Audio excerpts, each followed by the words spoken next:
Bruno Power. Oh yeah! Welcome to the EBMX channel, mate. How are you? Oh, good, yeah. Yeah, it's good to see you. We've been trying to interview you for a little while, haven't we? Yeah, a bit of, like a few months. Well, it's good to have you finally here today. Now, what many of our viewers won't know is that you have forged an incredibly dynamic career in the electric technology industry over a bit of everything. Many years.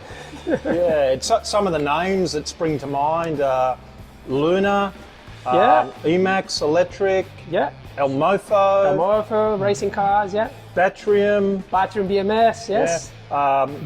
Working on industrial machinery with Jeff O'Toole and Mofo like and Tesla cars. Yeah, Teslas, a bit of everything. Converting cars, converting motorcycles, Flightboard, developing the battery for 3 years. Wow. Yeah, it's like a IP67 waterproof marine grade battery for a super duper amazing hydrofoil electric surfboard.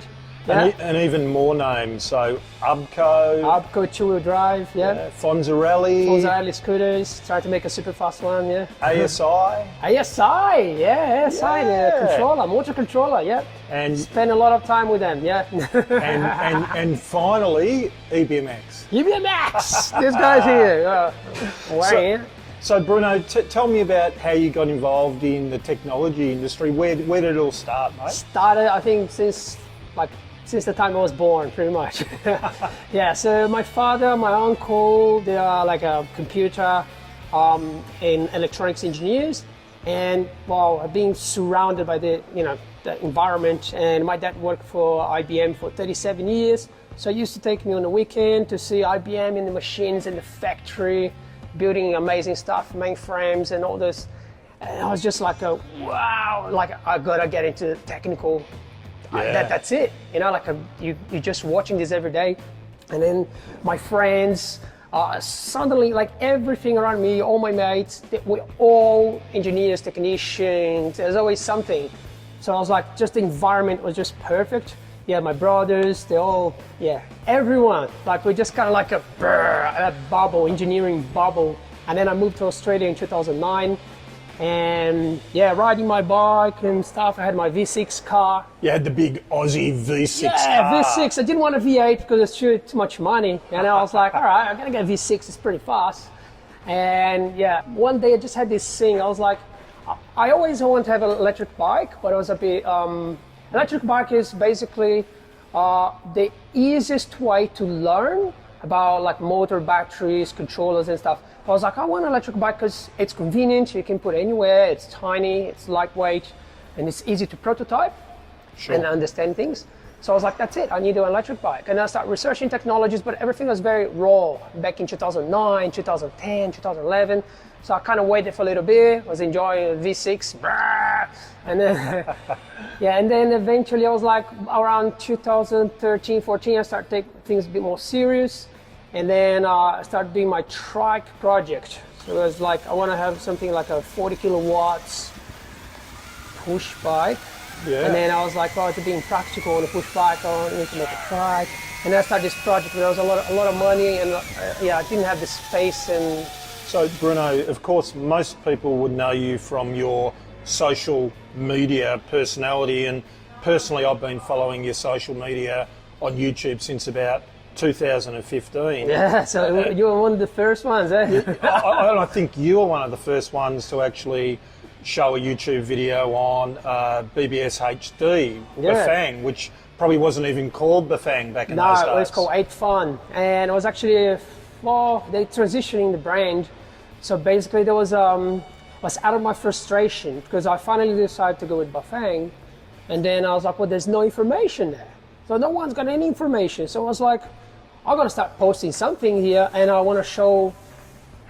It was more like I want to show people how cool this thing is, and some information for people fixing it.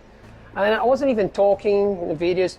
It was just like YouTube is completely different to what it is today. So it's just like a 30 seconds videos, just showing a little thing. It was very different to what you see nowadays. Sure. And then I started posting videos, and suddenly my channel picked up. I was just like, I start screaming, yeah, more power, whoa! Showing like a cutting traffic, doing very illegal stuff. It's your signature call, the more power, isn't it? And then suddenly, by accident, I started renaming my channel because I was like, oh, I'm going to do something different. And then I changed to electric bike, and I tried 3 different names. And then I didn't know you can only change your name 3 times in 90 days. Okay. And then I was just kind of editing my name, and then I was like, save. I saved 3 times, and I got stuck with electric bike. Oh. So I was like, oh, all right. So my channel's called electric bike.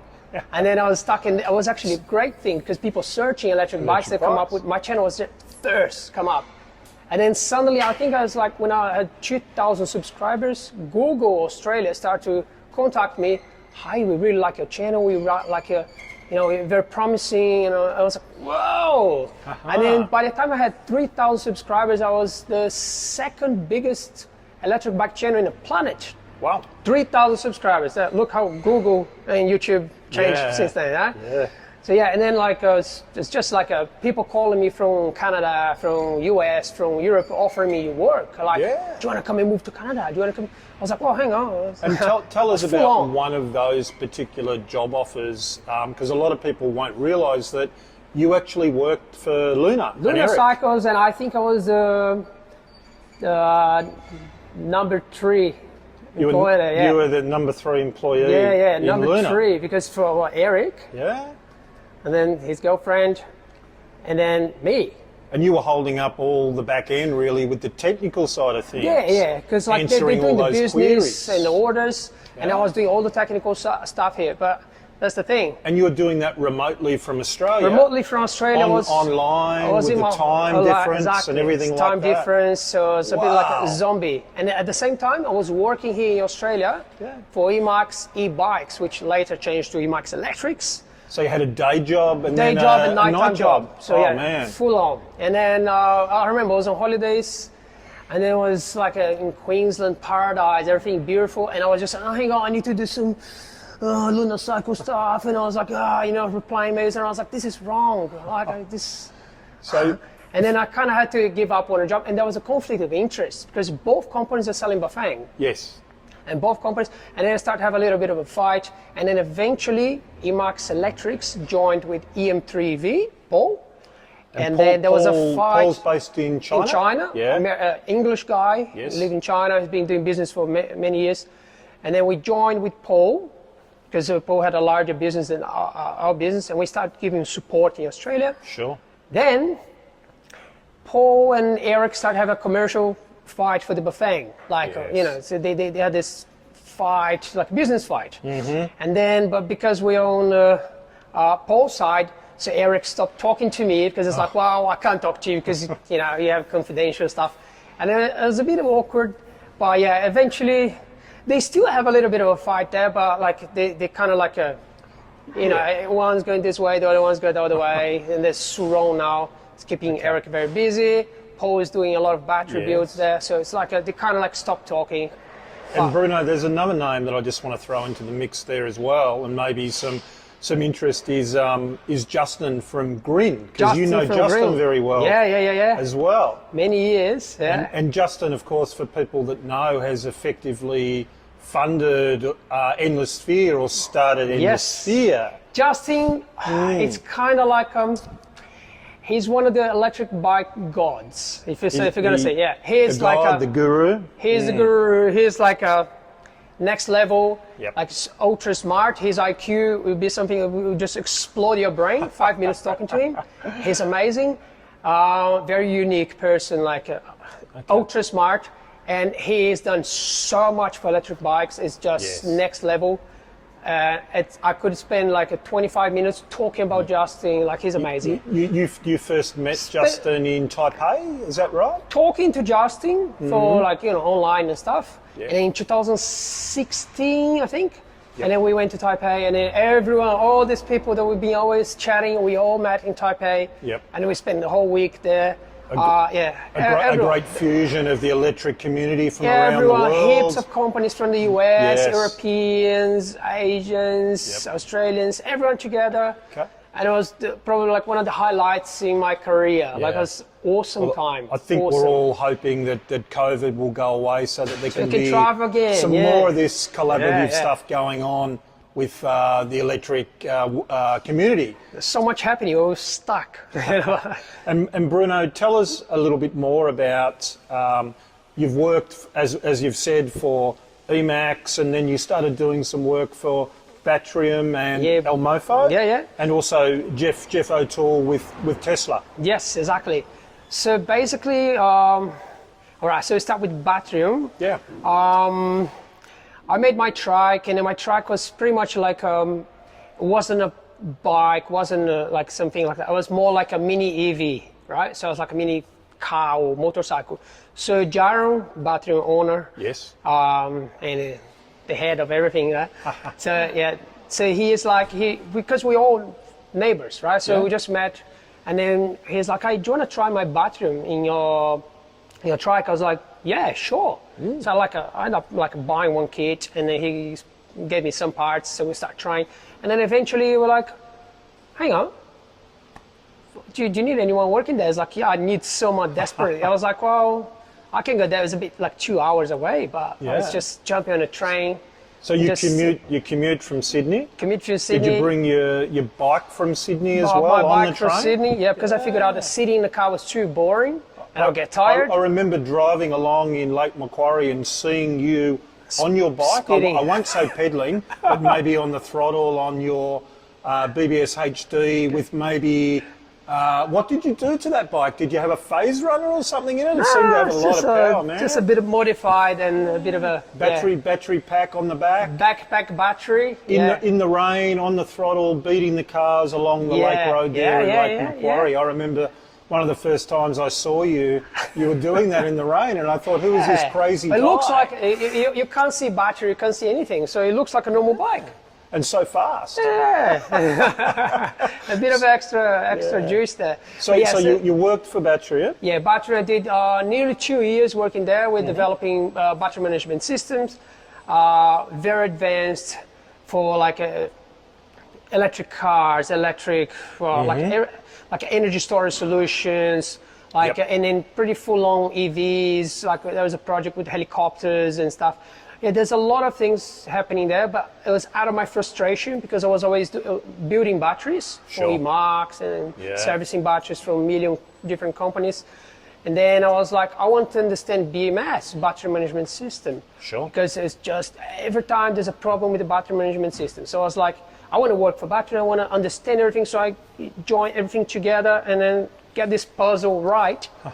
And then battery casing, we're doing with a flight board, and also just like everything coming together. Yeah. So learn here, learn there, a bit of like what Elon Musk is doing. He learned a bit of everything here. You really have done work and consulted for, I guess, a lot of the giants in electric technology, not just in Australia, but right across the world.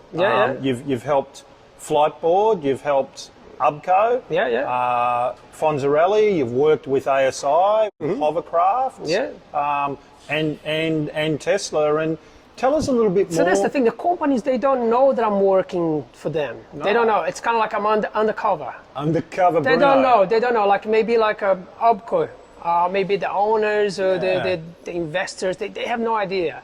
But I was working in the background, giving them feedback. So lots of companies there, like it's just, like I'm the technical guy, so I don't get to talk to the...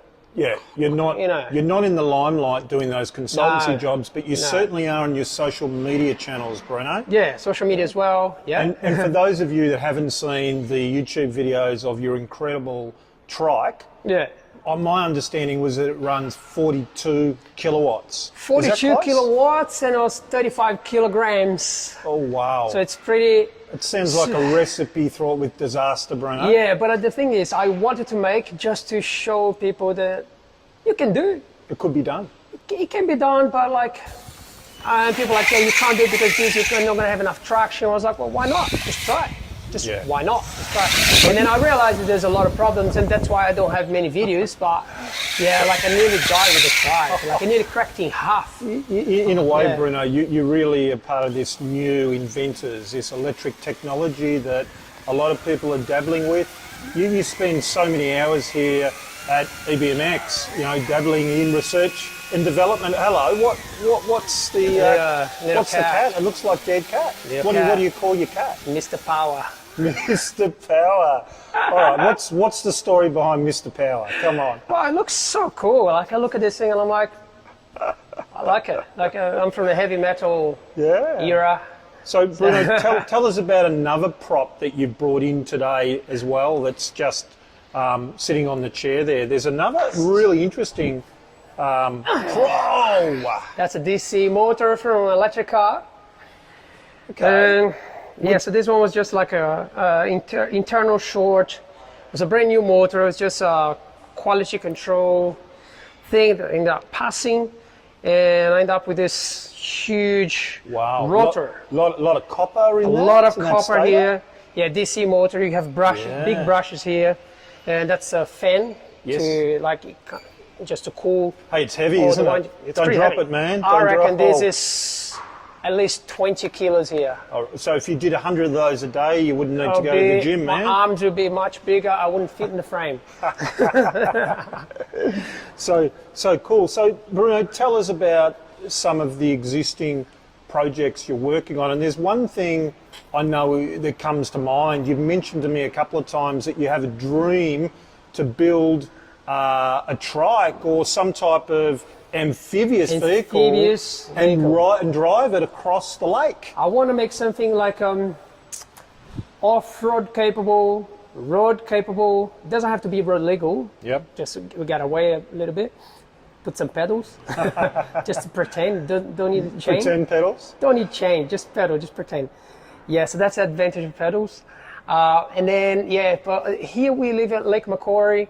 And just everything you want to do, you kind of go around the lake. And then when I was living down in Sydney, I was working for a company. So I was leaving one side of the Sydney Botany Bay. Yes. And I had to go around the whole thing, airport, in many different neighborhoods. Like it would take me like on an electric bike going really fast, 45 minutes, 50 minutes. And if I had a jet ski, I would go like really quick just there. It was just minutes. Like, it was like this. I had to go around the whole lot. So I was like, I need to make something. So, and moving up here, I'm still thinking like, that's it. I need to make something like that. So that would be pretty cool. This is one of the like big things in my life. I need to get this thing done. Amphibious trike or something. Yeah, it's gonna be awesome. Yeah. So you've had some changes in your life recently. You've had with family life, you've got married, found a partner, and you've had a wonderful son, Angus. Angus, inspired by AC/DC Angus Young. And how's that going? And Angus burger as well. I like burgers. Angus burger. Yeah. How does Bruno Power like being a father? Awesome. It just takes a lot of time, and like, so that's the thing. Like, it's a bit sad that I don't have enough time to go on YouTube anymore. But like, well, I've got my child, you know, like I need to spend time with my child, I need to educate and do all this stuff, like being like an amazing father. Yeah. That's what I want to do, and that's admirable, man. It's hard to have that extra time for like sit there editing videos, doing this, going places, talk to people, make videos. It's a bit hard, the logistics and time. Yeah. And I stay up late. You sure do. Doing things, but like, it's logistics. So, everything people say about having a baby is a bit hard.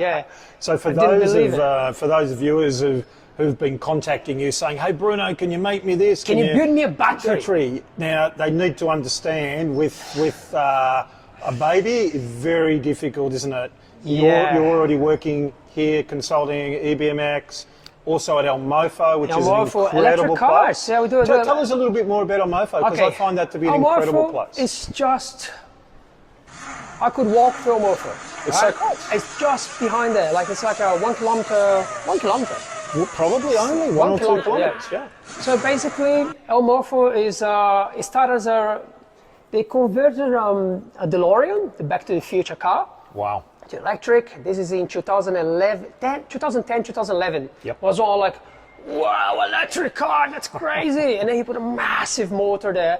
Brett, my boss. Yeah. One of the most amazing bosses I ever had in my life. It's so cool. He lets you play with things, hey man. He's an engineer, and he's got all the toys to play, and it's just amazing working there. And it's just I can't stop working there. It's just too good.